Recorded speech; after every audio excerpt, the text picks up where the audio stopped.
Namaskar. Welcome back to my channel, Believers or Achievers. Hi friends.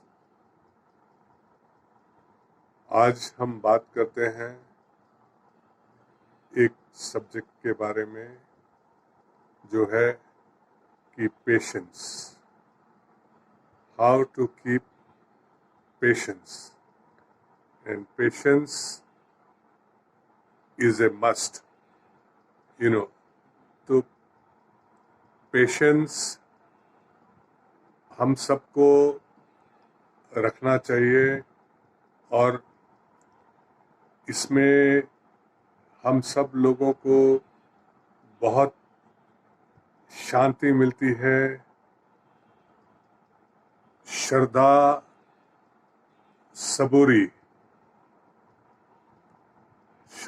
सबूरी हमारे को रखना चाहिए. That is believe with respect, patience, contentment. ये चीज़ें हम लोगों के लिए बहुत ज़रूरी है और इसी से हम लोगों को ज़िंदगी में काफ़ी फ़ायदे मिलते हैं, जिस हिसाब से कि शांति, संतोष मिलता है. तो हम सबको चाहिए कि ये पेशेंस जो है हमारे अंदर ही है. और आज के दुनिया में, आज के संसार में, आज की भागदौड़ में ये किधर खो गया है. तो हमको चाहिए ये पेशेंस के लिए हमको अपने अंदर ही तलाश करनी है और आपको मिलेगा, ज़रूर मिलेगा. अभी आज आपको मैं एक छोटी सी कहानी बताता हूँ. मिसाल जो है, for example, it is like काफ़ी समय की बात है, पुराने ज़माने की बात है. जैसे कि राजा महाराजा होते थे. तो एक ज़माने में एक राजा होता था जो अपनी प्रजा का बहुत ख्याल रखता था और बहुत ही भक्ति भाव वाला था. और जो कोई उसके दर पे आता था उसकी मदद करता था. तो इस प्रकार से उनकी प्रजा उनसे बहुत खुश थी. पर दूसरी तरफ पड़ोसी राजा जो है उनसे बहुत जेलस करते थे कि भाई ये राजा में क्या है जो इनकी प्रजा इनसे इतनी खुश रहती है और ऐसे. तो वो उनसे बहुत ही ज़्यादा जेलस करते थे और उनके राज्य पे हमला करना चाहते थे, पर उन्हें कोई मौका मिल नहीं रहा था. तो समय बीतता गया और एक दिन वो जो श्रद्धालु राजा थे उनके पास में एक संत जी आए और उन्होंने भोजन वगैरह उनको परोसा. उन्होंने भोजन वगैरह किया और वो राजन को जो है एक छोटी सी पर्ची, चिट्ठी हाथ में पकड़ा गए. बोले, राजन, ये तुम जब भी खोलना और इसे देखना, पढ़ना कि जब तुम्हें बहुत ही अधिक तकलीफ आए. तो राजन ने वो चिट्ठी लेके संभाल के रख दी और समय बीतता गया. तो एक दिन जो पड़ोसी वाले राजा थे उन्होंने इनके राज्य पे हमला बोल दिया और सारे सैनिक मारे गए और इनके गांव वाला भी जो है वो दूसरे राज्य के अंडर में हो गए.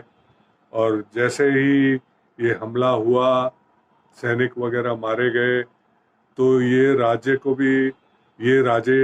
को भी भागना पड़ा तो वो अपने घोड़े पे सवार होके एक टापू पहाड़ की तरफ जाने लगा और काफ़ी दुश्मन सैनिक उसका पीछा करने लगे। तो चलता गया तो घोड़े के टापुओं की आवाज़ भी उसके कान में गूंज रही थी, पर ये चढ़ता गया अपने घोड़े पे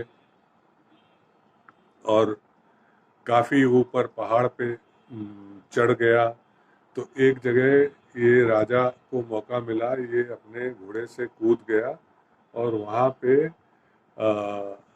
खाई के पास किनारे में छुप कर बैठ गया और उसका घोड़ा भागते गया। तो सैनिक पूरे जो दुश्मन सैनिक थे वो उसके घोड़े के पीछे भागते गए, उनको पता नहीं चला कि भाई राजा कूद गया है। तो काफ़ी दूर तक गए, घोड़े की आवाज़ आने लगी पैरों की, पर वो सैनिक फिर वापस चले गए और वो राजा उधर ही बैठा रहा और सोचता रहा ये सब क्या हो गया एंड ऑल दैट। तो फिर उसको वो जो संत उनके द्वार पे एक टाइम आए थे, जो चिट्ठी दे के गए थे, वो चिट्ठी उन्होंने अपने ताबीज़ में से निकाली और खोल के देखी। तो उसमें कुछ नहीं, इतना ही लिखा था कि ये भी बीत जाएगा। तो राजा ने बोला ये भी बीत जाएगा, उस पर सोचा काफ़ी। तो सोचने के बाद में उनको ये ख्याल आया कि भाई ये पल भी बीत जाएगा, वक्त रुकता नहीं और वक्त एक समान नहीं होता, वक्त चलते रहता है। तो राजन के भी समझ में आ गई कि ये वक्त भी बीत जाएगा।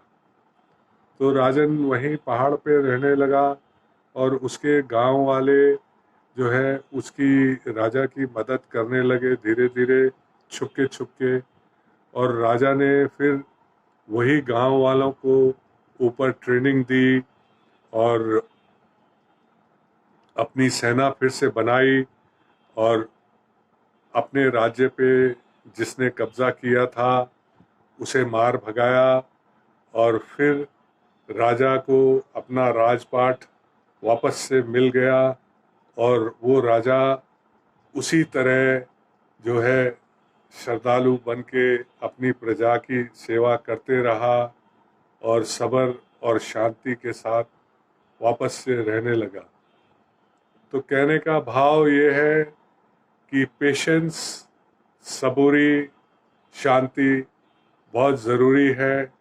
वो हमारे अंदर ही है, उसे हमारे को खुद ही खोजना है और पेशेंस रखने से जो है बहुत फ़ायदा होता है।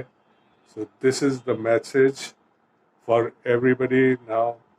Patience, Saburi, Shanti is a must. We must look this into our own self and take care. God bless you all and your family.